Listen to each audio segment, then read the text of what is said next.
Hey there, this is Illy, and today I am chatting with Leslie Baker. And Leslie is an LMFT in California. She has a practice in Pleasanton, and her specialty is integrative play therapy. Today, she's going to be talking to us about one of the areas of that specialization in which she works. Leslie, welcome. Welcome. Thank you for having me, Ellie. And one of the things that I specialize in is working with families and youth on social media and technology. And one of the things that I'm asked most often about is how do we engage parents in this topic so that they are not feeling so overwhelmed. Social media and these topics can feel entirely overwhelming, and people just don't want to talk about it. Even though their youth might be engaging in sexting, might be engaging in what I call high use. They're going to bed with their phones, they're not turning off their phones, etc. So I have some tips as a therapist that you can use to engage the parents. Number one, as we talk about in all therapy, is building rapport is key.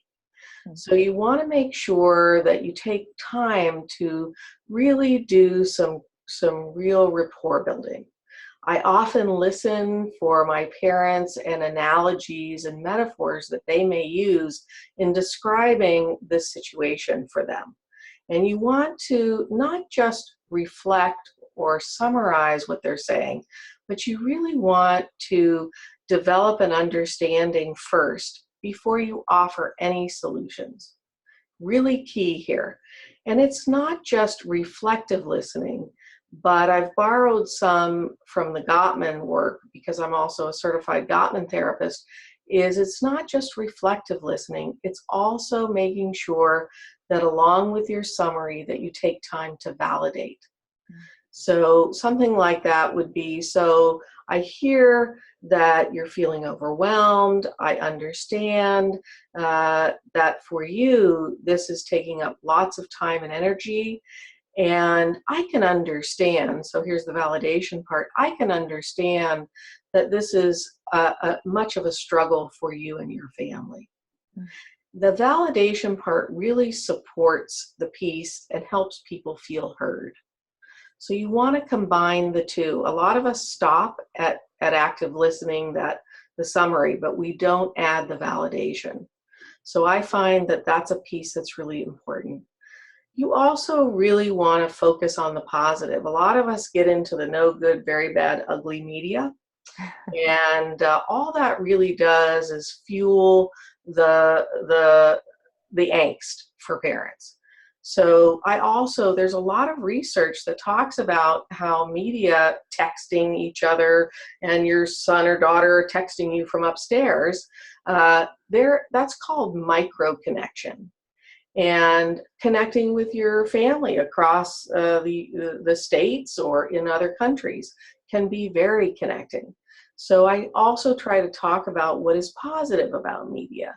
And even though there may be things about it that are not positive that we want to change, we also need to focus on what is positive so that it's not all bad. And that also helps parents. Keep it simple and reinforce any actions that move toward behaviors that are what the parents want. I think of it this way. When they were youths, did their parents have boundaries and limits about the telephone? I can't think of any parents who didn't, like not answering the phone during dinner. So I encourage parents to have the same boundaries that their parents might have had around the telephone. Thanks, Leslie. So, when you do this kind of work with parents, um, I'm wondering how the system is involved with you. So, typically, is it that the parents are coming in as a couple because they're having parenting struggles? Is it that you're already engaged with the child in the family system and then they're coming into therapy for specific parenting consultations um, in conjunction with your work with the child? Can you share a little bit about how this topic comes up and how you work with the system around it? You bet. It can go either way, but generally my preference is to have the parents in first. Okay. And the reason that I do that is because uh, parents have a lot to tell me that I don't prefer to have disclosed in front of the children. Mhm. Because they have a lot of anxiety and upset, that it's not that I don't do family therapy, but it depends on the age of the child. So I do an initial consultation to kind of see where they're at and what the goals are for them. And then I will bring in the child with the parents, letting them have shaken off all of that angst, and getting an understanding from the parental perspective. Then the child may join us, and then what I do there is do a more family setting. And I ask each person their perspective. And I have a number of play therapy interventions that are technology based, but are both assessing as well as informative. So I have games that I've developed that are specific to technology, and other types of interventions that are play therapy based. And thank you for describing your process. Typically, how does this issue of social media come up? Is it the children bring it up, or usually the parents bring it up, or are they feeling kind of out of control around the boundaries? Like, how does it usually become a topic in therapy? Both, but generally the children, if they bring it up, are bringing it up that my parents are not happy with me somehow, or my mom and dad are totally uncool and they don't get it. They're not from this generation. They may not use that word, but they're just not, they don't understand texting. They don't understand that this is my lifeline, that this is how I connect. I would be socially isolated. And a lot of the literature is certainly supporting that for teens. If you go to the American uh, uh, Pediatric Association, the APA, they are American, yeah, I think I got it right. But the Pediatric Association has a number of tips for people, and they do a great job at giving parents tips on how to manage media with their youth.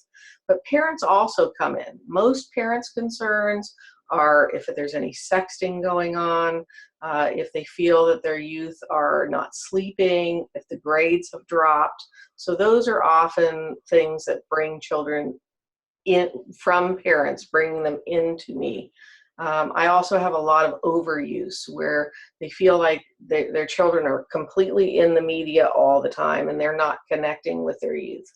Now, some of that can be developmentally appropriate with late tweens, teens, but when you're looking at youth in elementary school, that may be more extreme. So remember, what we know from the research is that girls tend toward visual media like Pinterest, um, Instagram, and those types of media, where boys tend, in the younger ages, tend to be more gamers. Not to say that it's always that way, but generally that's how it flows, according to the Pew research by Lenahart. I appreciate also, or it's interesting to hear you talk about media use, not just from the perspective of social media platforms, but this idea of all the different media. So yeah, gaming, perhaps even, how much the kids are watching YouTube and getting information that way rather than television, things like that. Right. Um, what is one way that you help parents balance the child's privacy versus their own need to have structure and boundaries around the use of media? It's a really good question, and a lot of parents feel that their children have some privacy, although the experts don't necessarily agree. So it really depends on assessing with the family what their vision is of privacy. So, with phones and things like that, you always have some access to the youth. I know when I grew up that there was no issue of privacy. My parents paid for things, and anything they paid for, they felt that they had trump over. Not to say that they listened to phone calls per se, but if you stepped over the boundary, then they felt that you lost your privacy, so to speak.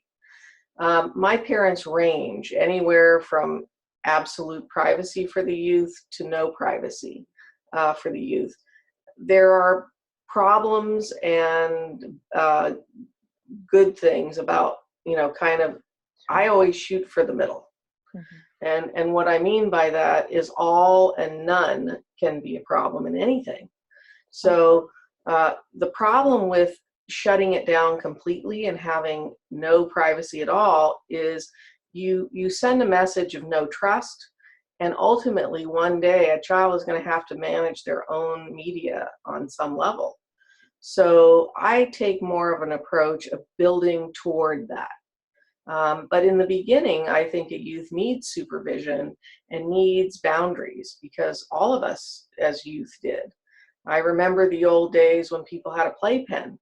Not that we use them now, but people use pack and plays, where you put a little child in and they have the boundary of the thing. So boundaries help you have a sense of where they begin and where they end. Then as they age up and have developmental abilities to manage their boundaries, then you give them more freedom. To me, freedom equals responsibility. And the more freedom you can manage, you demonstrate that to me by the more responsibility you can bear. So if you have a boo-boo or a mistake, no problem. Then I might lower your I might raise up your boundary a little bit, but not forever. So I'm not going to take away your phone for 3 months. I might take away your phone for 3 days, help you reestablish your boundary, and then let you have it again and see how you do. Nice. So that's sort of, I work with natural and logical consequences. But when you take something away again forever and ever and ever, or at least the child feels that way, then you don't give them another opportunity to rebuild trust and to rebuild an opportunity to show you that in fact they have learned and they can manage. Sure. It seems that would also contribute to a lack of motivation on the child's part to even want to comply at all, because it might seem hopeless to them. You hit the nail on the head there. Yeah. It's funny, as a therapist, I find that I relate both to parents and to children. So maybe that's just the way it is for us in our role, but I think a lot of us can relate to the kids that we work with, as well as of course, the parental role, especially if we are parents. Not that we have to be in order to see the benefit of boundaries. Right. For sure.